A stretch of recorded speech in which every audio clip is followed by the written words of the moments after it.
Om Swastiastu. Perkenalkan, kami dari SGD 6. Kali ini akan mempresentasikan hasil student project kami yang berjudul Pengaruh Aktivasi Sel T terhadap Psoriasis. Berikut merupakan anggota dari SGD 6. Sebelumnya, perkenalkan, saya Adriani Saputri dengan NIM akhir 149. Di sini kami ingin berterima kasih kepada Dr. Iwayan Juli Sumadi, Sarjana Kedokteran Spesialis Patologi Anatomi, selaku fasilitator dari SGD 6, dan juga kepada Dr. Herman Saputra, Spesialis Patologi Anatomi Konsultan, selaku evaluator dari SGD 6 pada blok Biomedik 3 ini. Pada presentasi kali ini, konten outline yang akan kami bahas, yang pertama ada pendahuluan, dilanjutkan dengan isi, dan terakhir ada penutup.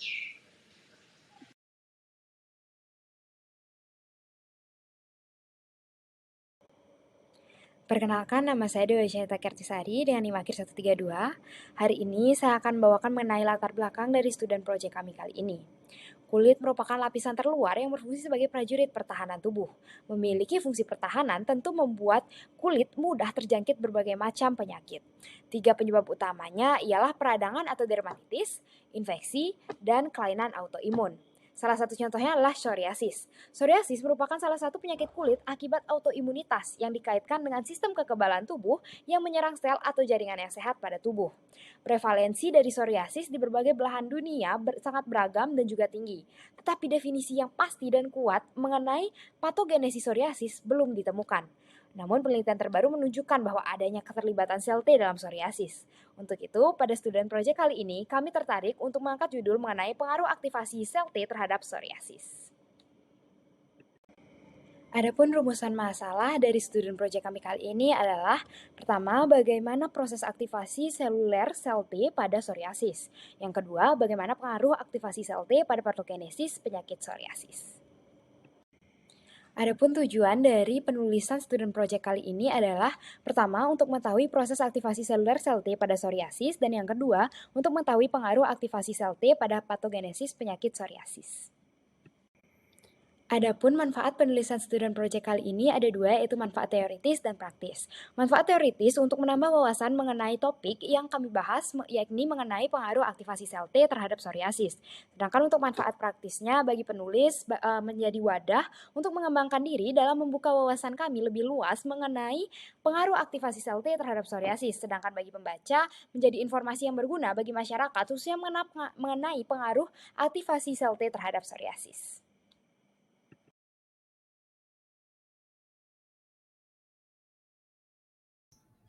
Baik, izin melanjutkan. Perkenalkan, nama saya Gede Sumarianta dengan NIM akhir 3. Saya akan menjelaskan mengenai definisi psoriasis, yang dimana psoriasis merupakan penyakit kulit papulus squamous yang pada awalnya dianggap sebagai gangguan terutama dari keratinosit epidermal. Tapi sekarang diakui sebagai salah satu gangguan yang dimediasi oleh kekebalan yang paling umum. Psoriasis juga adalah penyakit papulus squamous yang dengan morfologi variabel distribusi dan tingkat keparahan yang ditandai dengan penskalaan papula atau lesi yang terangkat dengan diameter 1 cm dan plak terangkat dengan diameter 1 cm. Penyakit papulus squamous lainnya mungkin dipertimbangkan dalam diagnosis banding, termasuk infeksi tinninya, pityriasis rosea, dan lichen planus. Sebagai tambahan, lesi biasanya didistribusikan secara simetris pada kulit kepala, siku, lutut, area lumbosakral, dan di lipatan tubuh. Faktor nekrosis tumor alfa, sel dendritik, dan sel T semuanya berkontribusi besar terhadap patogenesisnya. Pada psoriasis onset dini, yang dimana dimulai sebelum usia 40 tahun, pengangkutan HLA atau CW6 dan pemicu lingkungan seperti infeksi Streptococcus beta hemolytic merupakan penentu utama preekspresi penyakit. Sekian, terima kasih. Dan untuk epidemiologi psoriasis, yang dimana kasus psoriasis terbanyak terjadi di seluruh dunia. Prevalensinya pun bervariasi. Di Amerika Serikat, sekitar 2% dari populasi masyarakat mengalami psoriasis. 3 kasus psoriasis yang tinggi telah dilaporkan di daerah Kepulauan Flores, di mana salah satu penelitian menemukan 2,8% dari populasi yang akan terpengaruh. Psoriasis juga dapat menginvasi tanpa memandang usia tertentu dan telah dilakukan pelaporan juga pada bayi, usia kelahiran, dan pada orang tua lanjut usia. Akurat dalam usia timbulnya, psoriasis pun mengalami kesusahan dalam penentuannya. Berdasarkan studi yang telah dilakukan, biasanya tergantung pada ingatan pasien tentang kapan timbulnya lesi atau menentukan onset dari diagnosis dokter pada pertemuan awal. Sekian, terima kasih. Sebelumnya, perkenalkan saya Nita Purnama dengan NIM terakhir 144 yang akan melanjutkan dari rekan saya terkait etiologi dan faktor risiko dari psoriasis. Sebelumnya, psoriasis merupakan penyakit autoinflamasi dan autoimun yang dimana terjadi karena faktor genetik dan faktor lingkungan. Nah, adapun beberapa faktor risiko dari psoriasis, yang pertama secara ekstrinsik yang terjadi karena polusi udara dan paparan sinar matahari, kemudian penggunaan obat seperti obat B blocker dan litium, dan kemudian penggunaan vaksinisasi yang seringkali memicu dan memperparah dari psoriasis, misalnya vaksin influenza, vaksin tetanus difteri, dan vaksin polisakarida. Kemudian gaya hidup seperti sanitasi yang buruk maupun merokok dan mengkonsumsi alkohol yang dapat mempengaruhi psoriasis. Selanjutnya, faktor risiko secara intrinsik.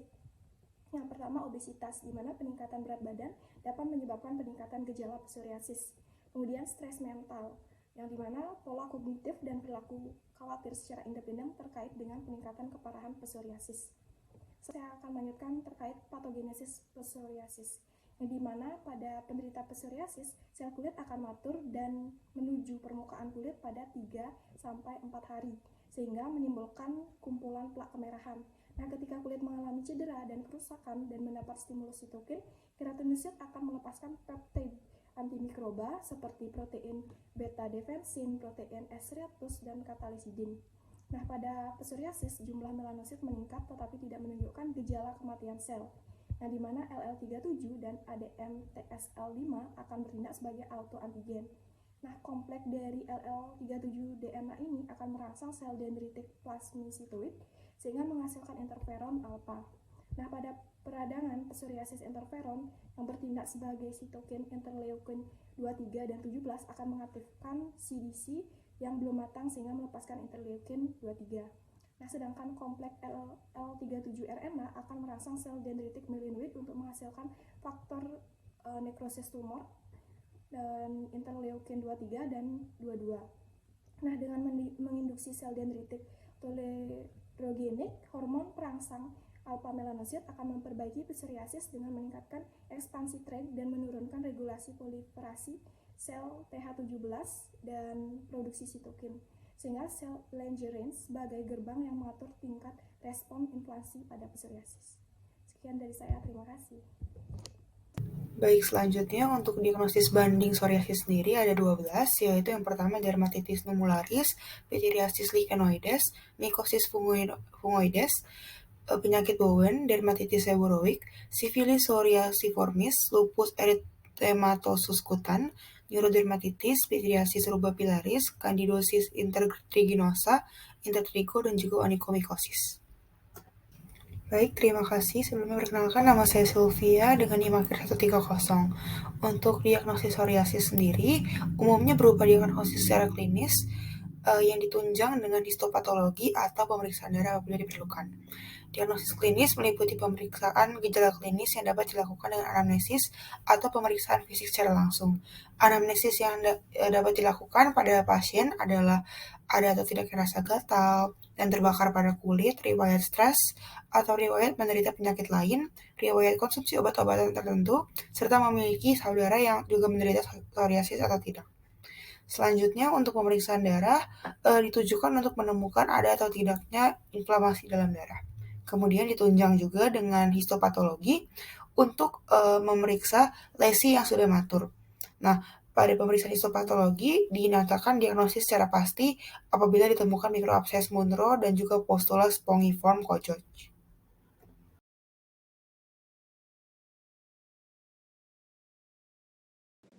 Baik, akan saya lanjutkan. Sebelumnya perkenalkan, nama saya Keja Kalista dengan NIM akhir 127. Selanjutnya adalah jenis sel T. Limfosit T dibagi menjadi dua jenis sel utama, yaitu sel T helper dan sel T sitotoksik, yang dapat dibedakan dengan adanya glikoprotein CD4 dan CD8 pada permukaannya. CD4 berfungsi sebagai sel TH dan mengenali berbagai antigen kompleks dengan MHC kelas 2. Adapun sel TCD4 terdiri dari TH1, TH2, TH9, TH17, TFH, dan T regulator. Sedangkan CD8 berfungsi sebagai sel TC dan mengenali berbagai antigen kompleks dengan MHC kelas 1. Rasio CD4 terhadap CD8 adalah 2:1. Perubahan rasio ini seringkali menjadi indikator penyakit imunodefisiensi, penyakit autoimun, dan kelainan lainnya. Baik, izinkan saya untuk melanjutkan. Perkenalkan, nama saya Idewa Made Cahidwi Putra dengan NIM AKI 133. Aktivasi sel T merupakan suatu peristiwa yang menjadi kunci dalam respon imun adaptif dan penting dalam pembentukan imunitas seluler dan juga humoral. Aktivasi sel T dibutuhkan bukan hanya untuk respon sel T CD4 yang efektif, melainkan juga untuk menyediakan bantuan bagi sel B dan pembentukan respon sel T sitotoksik. Psoriasis merupakan penyakit hipersensitivitas tipe 4 atau biasa juga dikenal sebagai T-cell mediated disease. Spesifisitas patogen sel T dari penyakit ini masih belum diketahui. Namun, pada prinsipnya naif T-cell akan berikatan dengan antigen presenting cell atau APC yang akan menyebabkan naif T-cell berdiferensiasi menjadi sel T helper. Baik, sekarang saya akan melanjutkan penjelasan. Sebelumnya perkenalkan, nama saya Dewa Madendra Kadewanta dengan 3 digit NIM terakhir 128. Jadi, peradangan pada penyakit ini dimediasi oleh sitokin TH1 dan TH17. Sel TH1 memberikan respon terhadap antigen jaringan dengan mensekresikan sitokin yang menstimulasi inflamasi dan mengaktifasi proses fagositosis sehingga menyebabkan luka pada jaringan. Di samping itu, sel TH17 berkontribusi pada inflamasi oleh perebutan neutrofil. Penyakit psoriasis didorong oleh faktor lingkungan dan genetik, infiltrasi dan hiperaktivitas sel T efektor seperti TH1, TH2, dan T17 menyebabkan gangguan keseimbangan antara sel Treg dan sel T efektor, serta peningkatan regulasi sitokin proinflamasi. Baik, izin melanjutkan. Sebelumnya perkenalkan, saya Gusti Ayu Agung Amelia Perbawanti dengan NIM AKI 135. Di sini saya akan menjelaskan mengenai pengaruh sel T dalam patogenesis psoriasis, di mana penyebab dari psoriasis sendiri itu masih belum diketahui pasti penyebabnya. Tetapi ada beberapa penelitian yang menunjukkan bahwa kondisi ini terjadi karena disregulasi sel imun di kulit, terutama sel T yang berperan dalam berkembangnya psoriasis di tubuh. Penyakit inflamasi ini disebabkan oleh sel T spesifik dan sel T yang memberikan peran patogen dominan dalam berlangsung psoriasis di dalam tubuh.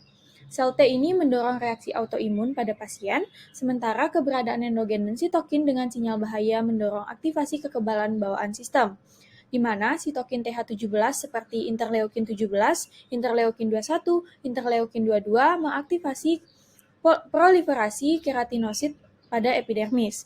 Lalu, proliferasi dan diferensiasi TH17 dan TH1 diatur oleh interleukin 23, interleukin 12, dan TNF-alfa.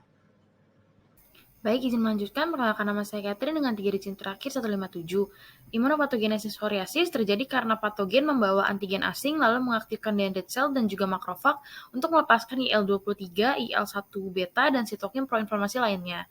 Sitokin dapat menghasilkan sel T dermal dan sel penghasil IL-7 yang lain untuk sekresi yang lebih banyak, di mana bertujuan untuk memberi respon imun secara konvensional. Nantinya IL-17, IL-22, dan TNF-alfa bertugas pada keratinosit dan menginduksi hiperproliferasi keratinosit. Keratinosit yang aktif inilah yang akan melepaskan kemokin untuk menarik sel efektor imun ke kulit. Keratinosit ini mensekresi antimikrobial peptides yang ditemukan pada psoriasis. Selain AMP, keratinosit yang diaktifasi oleh L37 dan DNA juga ikut dalam meningkatkan produksi FN tipe 1. Sel T spesifik L37 juga bisa ditemukan pada lesion kulit atau dalam darah. Mereka ini berhubungan dengan aktivitas penyakit. Sekian yang saya sampaikan, terima kasih.